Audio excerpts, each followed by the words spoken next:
Welcome to the new Valaverse HQ. I wanted to highlight some of my favorite toy lines. This is one of the original pins from one of the people that were rebelling during that time. The world of pure imagination, it's like that encompasses this.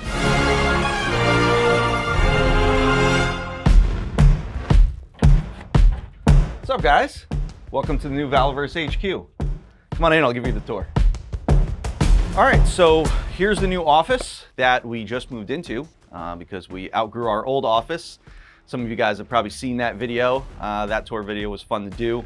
But again, the company's doing really well and everything's expanding. We got Series 4 shipment coming in and we just needed a bigger office. So this new office really fits our needs and it's a really fun place. So I'm really excited to kind of give you guys a tour because I love this place and hopefully you guys dig the way I have it set up and kind of this little behind the scenes look at the Valaverse headquarters and how we function on a daily basis.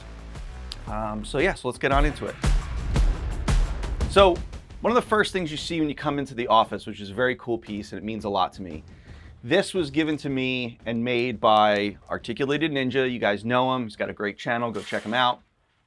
He made this to celebrate the achievements of Valaverse and Action Force over, the first couple of years as we were building.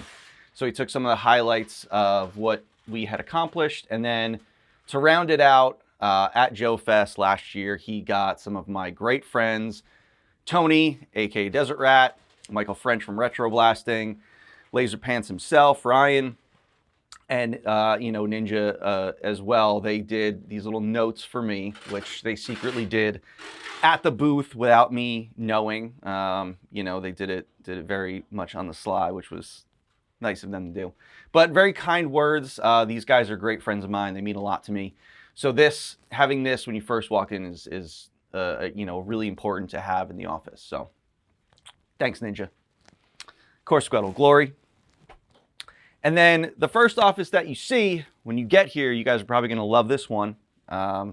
This is the toy overflow room. So we're all collectors. We all have a ton of stuff. This is the overflow room. So this is just filled with stuff from my collection, comic books. I moved my Joe collection from my house to here, and it's just stuff that I haven't broken out, set up yet. But as you see, it's kind of a mess. But kind of a fun room that, you guys would all probably love to just spend hours in. I'm a big fan of artwork and movies. So, one of my favorite movies of all time is Clash of the Titans. This is one of the original 1981 one-sheets that they had in theaters. So that's very cool. This is a piece of artwork done by a very good friend of mine, Alex Sanchez. You guys have seen him on some of our podcasts on 3POA. Fantastic artist. He did this Lord of the Rings ring wraith picture for me, which I thought was very cool of him because he's not a Lord of the Rings fan. But he really did a great job on this piece. So I had this piece everywhere I go, my houses, then my office, now this new office. This is a piece I did of Ian McKellen as Gandalf that I got him to sign. So it's kind of, the Lord of the Rings, Clash of the Titans wall over here. Over here we have our break room. Now, the one thing about this office is, when you come in, I wanted it to feel like it was a toy company and I wanted it to feel fun. I've worked at a lot of different toy companies and not a lot of them felt like you walked in the door and you thought it was a toy company. So I wanted toys everywhere. I also wanted to celebrate the history of toys and, Action Force came from the road that was paved by all these other lines and companies. So every room pretty much has toys in it. And you'll see here, like this is our break room. And as you can see, there's the Motu Origins collection up there.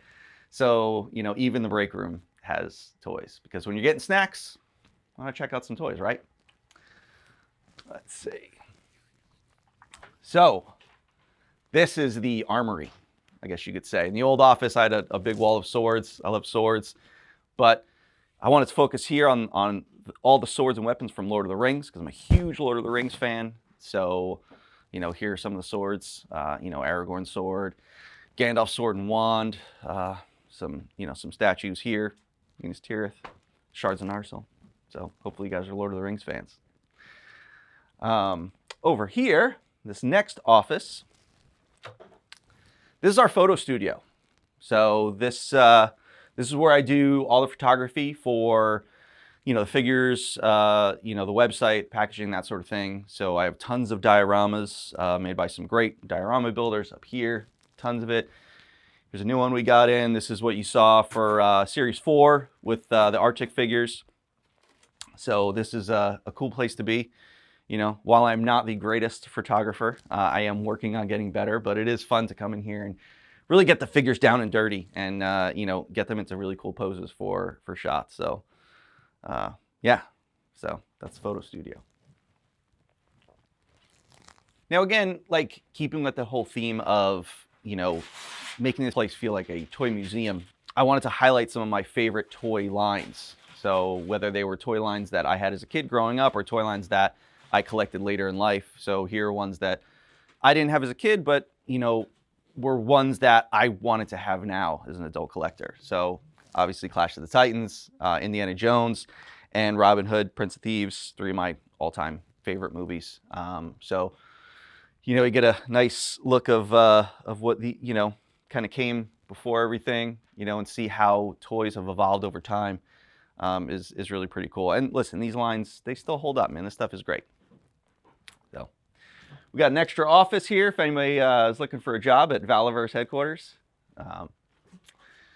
Here's some more toys that I had a lot of growing up as a kid. So like Exo Squad, Captain Power, Swamp Thing, Double Dragon, RoboCop. Like these are all great toy lines, but this stuff is, I want to come in, I want to like get inspired. So I come in, I see this stuff and I'm like, this is awesome. These are great toys. Like this is where it all came from. Superpowers, I've always said, is one of the greatest toy lines ever. It's so, toyetic and colorful, but, the functionality and the look of the figures is just great. Secret Wars, another great line. I got a soft spot for Dick Tracy because, I grew up with that movie and it's a great line.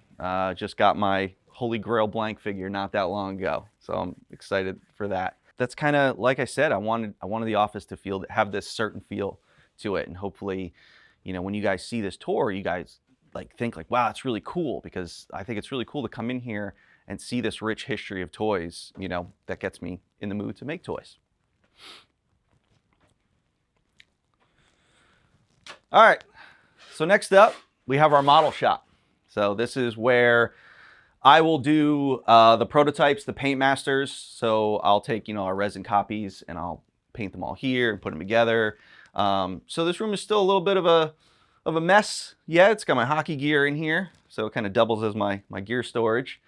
Yeah, so this is where I'll be painting Series 5 very soon. So that'll be exciting. But I always love this kind of thing because, the designing is like my favorite part, creating those characters. But, also, when I worked at other toy companies, yes, I was the designer, but I didn't get to do the painting, the prototypes, and that sort of stuff. So when I started this company and the Action Force line, I was able to do all of it, which is really, really awesome. So, painting them and seeing the figures come to life is a lot of fun. One important piece in this office is, this is like the fan wall. So this is a lot of letters and notes and things over time that I've gotten from, fans of the line and, things that were sent in, cards, big fan, love Valaverse, that sort of thing. I bought something from someone on eBay and he recognized my name and he put Rock On Valaverse on the box. So I just cut that panel off the box. He's probably embarrassed that I have this, but, nice little love note from Laser Pants. But I keep everything that everyone sends in. I have a pile that I just haven't tacked up yet, but just so you guys know, I love what you guys send in. All right, so we got another sword of Evelyn from Kingdom of Heaven. Another one of my favorite movies, but again, love swords, so if I could have just swords everywhere, I would. But now, let's go into my office. So this is where, I guess they say, is where the magic happens. This is my office. This is where I do all my work when I'm designing all the Action Force characters. It happens right in here. And, you know, I wanted this place to, again, feel like you came in and you're just inspired to make toys. So a lot of it is stuff that I love, stuff that I collect, stuff that I've worked on. So, you know, for instance, over here, some of my greatest hits from my days at Hasbro on, you know, the Marvel line. I got, you know, my Deadpool dollar. I've told that story. My toy of the year for Dancing Groot, which is very, very important to me. This little piece of history right here is something, no, I'm not saying like I have any ill will towards Mattel. I love Mattel. But this is a piece of toy history, and I'm always fascinated by, you know, the history of what came before. Now, there was a time in the 90s where Hasbro wasn't doing that well, and there was a possibility that Mattel might buy them out.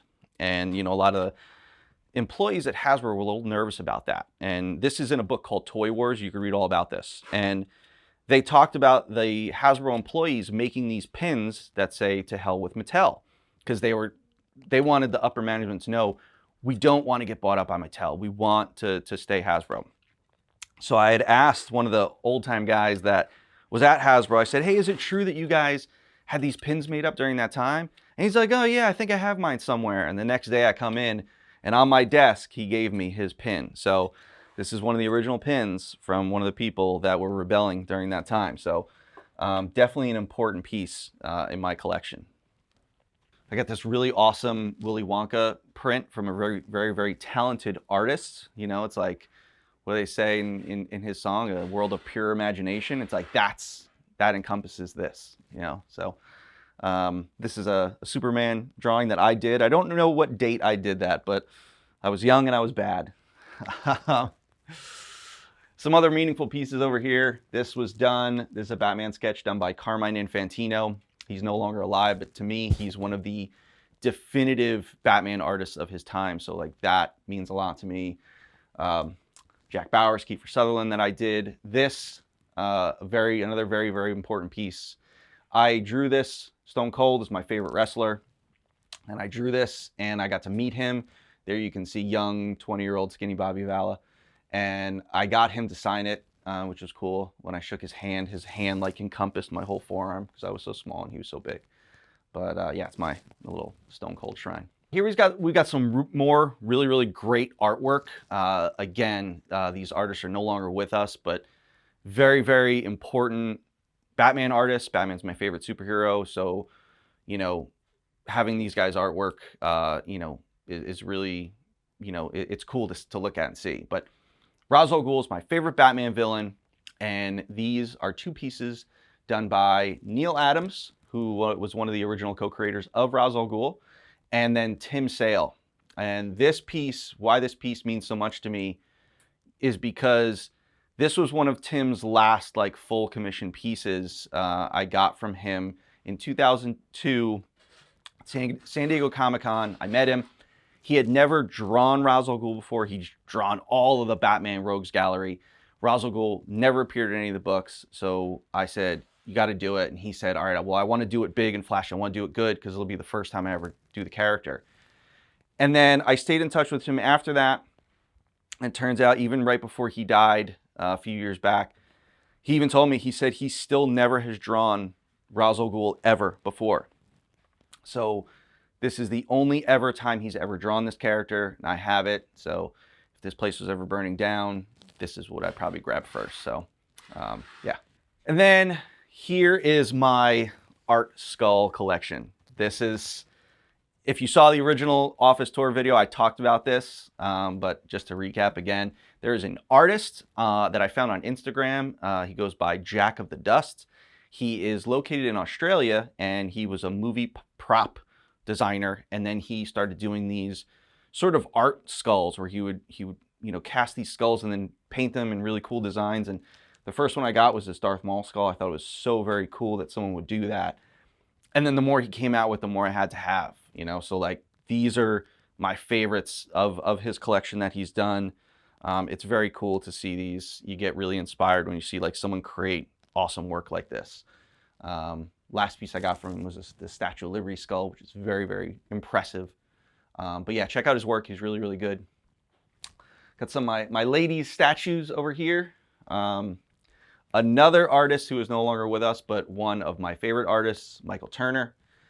His work was, work that I always followed, like when I was in art school, trying to, get better, which never happened. But, I'd see his work. I'm like, I want to draw like him. Like, I want to be as good as him. So I had gotten some sketches from him in the past, and I read a full page. And, I recently bought this full page because I wanted to like see like how he like all the lines he did in his pencil work and how he put a page together. So it's like, you see that. It's like, I see that and I immediately want to sit down and just start drawing, just because it's, you look at it, you're just like, wow. So like, I get in there and I look at all the little nuances and line work that he does. It's a very, very cool piece. So I'm happy to finally have one of those. All right. So in the old office, you guys saw my giant, Steel Brigade collection. And I felt that this time around, I wanted to do something a little different, change it up the scenery a little bit. So I decided to go with my vintage Star Wars collection, because how can you not love the original vintage Kenner line? So this is my collection. I've all the figures, and I'm working on getting all the Power of the Force coins. It's, you guys know it's an obsession. But it's a great line. What Kenner did back then was so fun, and growing up with this stuff was great. And then it got crazy, and I started collecting Jawas, and I have all the other versions of carded Jawas up there, and import Jawas, and my vinyl cape Jawa. And so if you have a Jawa and you want to get rid of it, give me a call, let me know, and I'll take it off your hands for you. But yeah, so all the vehicles. It's just great, man, seeing this line. Like, they created magic. It's like, that's when I see this, like, I want to do what these guys did. Like, because what they did is so impressive. I've said it before, 89 Batman, just Batman in general, was a huge part of my life growing up. When I saw 89 Batman, it was like, I was so impressionable then, and it just changed me. All I wanted to do was draw Batman and collect Batman stuff, and I dressed up as Batman. So it's like all this stuff I had as a kid. Some of it is actually stuff from my childhood, but sort of my shrine to Batman, and what kind of drove me to want to become an artist, and then eventually want to create toys. Some of the cool things that I have here, my dad found some pictures not that long ago of me playing with toys specifically. So I thought it was cool to frame them and have them with some of the stuff. So like, there's me with the, the Toy Biz 89 Batcave, which is right there. And then there's me opening up the Returns Wayne Manor, which is right there. Then cool stuff like me with that Superman, doll. And then me with that wrestling binder. So it's cool that I can like look back and see me really enjoying this stuff as a kid, and then still having it or getting it later in life, and like looking back and saying, wow, that's a cool memory. Here's some more of my collection. I got my NECA Turtles, which is an unbelievable line. I love what they do. That first Turtles movie, even the second one. They're such great movies. They still hold up. I still watch them to this day. I got my Mafex collection. You guys have heard me talk about it on 3POA. I love Mafex, probably my favorite company doing toys right now. The Dark Knight trilogy, great trilogy. You guys know I love the Snyderverse, so got some of that. What they're doing with the comic stuff is unbelievable. I hope to one day be able to just design toys as well as they do, and be able to like have something that looks this cool. So hopefully you guys think I do with the Action Force line. Micro Machines Star Wars, that was stuff that, I grew up with, so I thought it was cool to show that. I played with those things all the time. They were great. And then over here, this is where I do it, guys. This is where I sit, and this is where I design Action Force. So can't live without my Cintiq. This is where I sit, and I've pretty much designed every single Action Force character on this Cintiq. So yeah, and hopefully many more to come. So, all right, let's continue the tour.